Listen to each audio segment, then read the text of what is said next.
¿Ya? Buenas tardes, compañeros. Yo soy Javier Antonio Regalado Sánchez y mi compañero Agustín Mendoza Sánchez es el que está grabando este video. El día de hoy vamos a demostrar cómo es que las ondas del sonido viajan a través del aire, desplazando al dicho aire.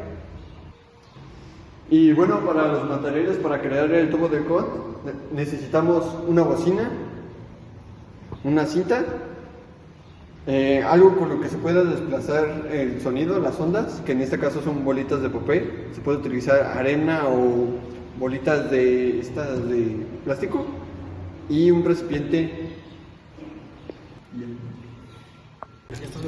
Como podemos observar en la imagen, lo primero que tenemos que realizar es sellar el recipiente con las bolitas de papel adentro junto con la bocina.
Bueno, en este montaje que hicimos quedó demostrado una vez más cómo es que las ondas del sonido viajan a través del aire, desplazándolo.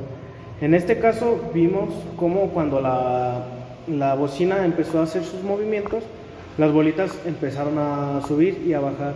Entre más fue la intensidad del sonido, más era la intensidad del movimiento que hacían las bolitas.